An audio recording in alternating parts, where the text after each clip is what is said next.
Bismillahirrahmanirrahim. Assalamualaikum warahmatullahi wabarakatuh. Jumpa lagi dengan Etetek. Buat teman-teman yang masih belum subscribe channel Etetek, silakan subscribe untuk update terus video-video Etetek ya. Channel belajar bareng tentang saham, channelnya orang kampung.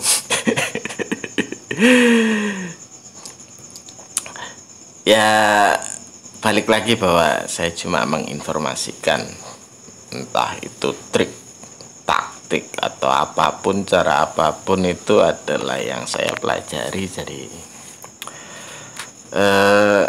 cuma ajang sharing saja ya teman-teman ya. Ya intinya kalau di saham itu kemampuan teman-teman dalam memahami, mencari saham yang baik, mendapatkan harga yang baik, itu yang akan jadi poin penting. Dan kalau ilmu sudah terakumulasi, nanti biasanya akan bentuk namanya insting, dan insting ini akan sangat berguna buat teman-teman saat nanti mencari cuan di pasar saham sebetulnya. Dan tentang insting juga hari ini kita akan bicara. Saya jadi keinget tokoh kartun namanya Mr. Krab. Jadi kalau instingnya Mr. Krab, instingnya mencium uang oleh karakter kartun Mr. Krab itu bisa kita terapkan di saham, itu asik juga. Kita bisa cepat untuk mendulang keuntungan di bursa saham sebenarnya. Ya, di sini saya akan coba share beberapa cara untuk mencoba mengasah insting itu. Jadi kalau nanti bisa insting itu terbentuk atau tidak, sebenarnya bukan masalah benar atau tidaknya taktik ini, tapi lebih ke, karena insting itu kan terbentuk dari skill itu terbentuk dari kebiasaan kita melakukan. Jadi pengalaman, praktek kita yang akan menentukan ya. Kita langsung ke RT saja. Basisnya saya cuma pakai RT saja biar gampang ya. Kita langsung ke RT saja. Saya sudah pernah bikin video tentang mengamati di bagian movers, terus mengamati yang losers kalau bisa yang sudah 3 bulan turun siapa saja, kalau nggak 3 bulan yang sudah 6 bulan turun siapa saja. Itu bisa teman-teman pakai untuk mencari saham-saham yang posisinya sudah turun kelewat jauh. Teman-teman juga mesti, setelah tahu sahamnya, misalkan teman-teman cek di bagian case statistiknya untuk melihat mutu dari barang yang mau teman-teman beli. Bagi saya ini tetap penting, dan teman-teman harus melihat ini juga, melihat mutunya seperti apa. Jangan, ya saya tahu kalau di saham itu seburuk apapun saham masih bisa naik, tapi akan lebih aman kalau teman-teman pegang saham yang bagus ya. Intinya seperti itu. Setelah di case statistik, biasanya saya juga suruh lihat di bagian kepemilikan saham, shareholders composition ini. Cek saham masyarakat ada berapa besar. Kalau bisa kurang dari 50% akan lebih bagus. Kalau komposisi saham di masyarakat kurang dari 40% ke bawah akan lebih bagus. Itu beberapa kriteria yang harus teman-teman pegang juga sebelum mengambil tindakan. Oke, saham ini saya mau beli, seperti itu. Itu kalau di bagian losers ya. Terus ada beberapa hal menarik di sini di bagian movers ini yang teman-teman patut cermati. Yang pertama di bagian gainers. Biasanya saham itu naik, biasanya ya, saham itu naik pasti ada alasannya. Alasannya itu kalau ada good news bagus, biasanya saham naik. Kalau alasan itu sudah terjadi dan saham sudah naik kelewatan, ya nggak usah ya teman-teman kejar. Ini contohnya kalau PNLF, nggak usah lah teman-teman kejar lagi PNLF, biarin mereka yang main-main PNLF di harga itu. Biasanya saham naik karena ada good news, khusus misalkan kalau good news itu, kalau misalkan sekarang itu kan masanya kok keluar laporan kuartal ketiga. Teman-teman cek siapa yang keluar laporan kuartal ketiga, misalkan Suli, dia udah keluar kan laporan kuartal ketiga sampai dia naik, misalkan seperti itu. Terus apa ya yang tadi itu ada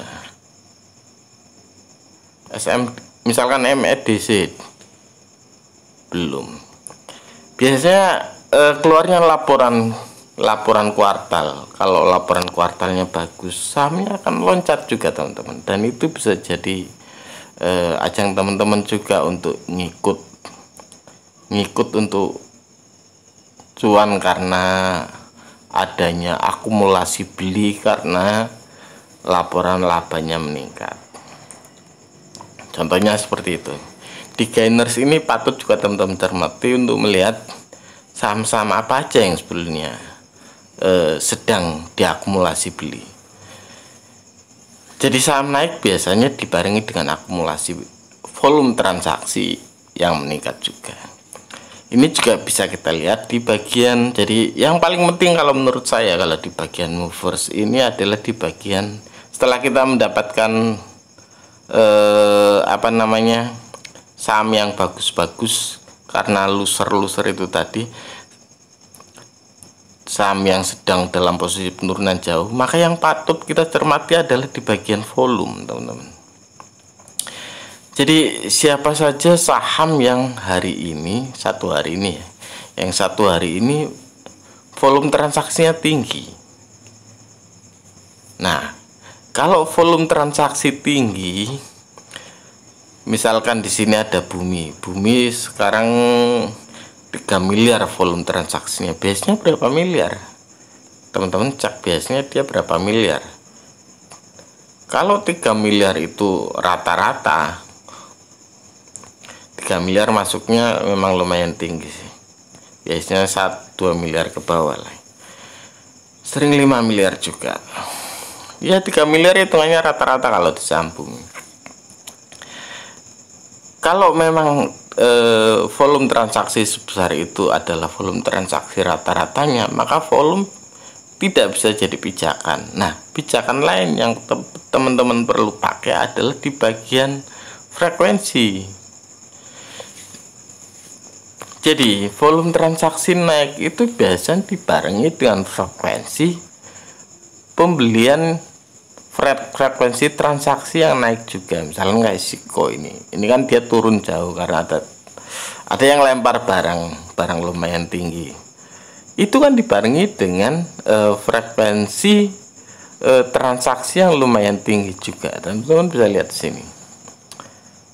Misalnya Siko, Goto, BHIT, Bumi. Teman-teman bisa cek misalkan BHIT. Hari ini volume transaksinya 439 juta. Biasanya berapa juta? Biasanya 94. Lumayan tinggi, Bro. 116, 200, 300. Lumayan nih, Bro. Itu lumayan tinggi volume transaksi hari ini. Jadi kalau buat mencermati saham-saham yang kira-kira mau cepat bergerak, jadi insting Mr. Crab-nya mau dijalankan secara benar, teman-teman lihat di bagian ini, di bagian movers. Teman-teman lihat di bagian paling penting itu adalah di bagian frekuensi atau di bagian volume. Kalau dulu ada net for agent pay bisa teman-teman cermati, tapi kalau sekarang, kalau sore sih ada di sini, tapi kalau pas jam trading nggak ada. Jadi kalau pas jam trading teman-teman bisa mencermati di bagian frekuensi dan volume untuk melihat saham-saham apa aja yang frekuensi transaksinya sedang naik tinggi atau volume transaksinya sedang naik tinggi, dan itu bisa teman-teman pakai untuk mencoba mengendus, mana yang aromanya itu mau mendatangkan cuan. Teman-teman juga bisa lihat di bagian losers untuk melihat saham-saham yang, tapi kalau di bagian loser jangan yang satu harian ya teman-teman. Teman-teman lihat paling nggak di wilayah 6 bulan sama 3 bulan, paling tidak di wilayah itu, untuk mencari saham-saham yang posisinya sedang di bawah. Itu juga cara mengendus bau-bau uang, bau-bau cuan juga bisa dilakukan di situ. Atau di bagian gainers, tapi teman-teman juga cermati good news apa yang membuat mereka menjadi naik, dan itu juga bisa jadi ajang cuan teman-teman dengan mengendus beberapa informasinya lah ya. Itu beberapa hal yang bisa teman-teman cermati di RTI, dan kebiasaan teman-teman untuk mencermati itu, untuk melihat saham-saham yang sedang turun, saham-saham yang transaksinya sedang naik, volume transaksinya sedang naik, yang frekuensi transaksinya sedang naik, itu biasanya indikasinya dia akan turun jauh atau dia akan naik jauh. Itu kalau pada frekuensi dan pada volume. Makanya kalau pada wilayah active frekuensi ini juga, kalau frekuensinya naik, teman-teman cari bukan yang sedang turun, cari yang sedang naik. Jadi kita ngikut naik. Jadi frekuensi transaksi naik karena dia sedang ada yang borong beli, bukan ada yang jual besar-besaran. Jadi cek di bagian active frekuensi yang hijau-hijau atau paling nggak yang orange, atau cek di bagian active volume yang hijau-hijau atau yang orange. Itu menunjukkan ada yang sedang mengakumulasi beli. Itu yang bisa dicermati, dan teman-teman bisa mencoba itu. Kalau untuk mencari list-list saham-saham yang bisa teman-teman cermati karena posisinya sudah turun jauh, ya teman-teman lihat di bagian losers. Oh iya, karena ini laporan kuartal ketiga sudah mulai keluar, teman-teman sering cek di IDX Investor ini, cek yang keluar laporan kuartalnya siapa, laporan kuartalnya sedang membaik atau tidak. Kalau di sini nggak jelas cara bacanya, lihat aja list sahamnya apa, terus cek di RTI. Di RTI biasanya juga muncul setelah di sini muncul. Jadi teman-teman bisa tidak ketinggalan untuk cek saham-saham yang posisinya laporan kuartalnya sedang membaik. Itu caranya membentuk insting Mr. Grab di pasar saham. Jadi langkah untuk membentuk insting Mr. Grab di pasar saham. Silakan teman-teman coba. Berhasil atau tidak tergantung usaha teman-teman. Jadi be expert karena teman-teman lakukan. Jadi bisa karena terbiasa. Kalau kalimatnya orang biasa, orang Indonesia itu bisa karena terbiasa. Jadi biasakan maka teman-teman akan terbiasa ya. Ya wis, itu saja infonya. Intinya kalau di pasar saham, kalau teman-teman sudah ngambil saham yang baik, beli di harga baik, ya sudah.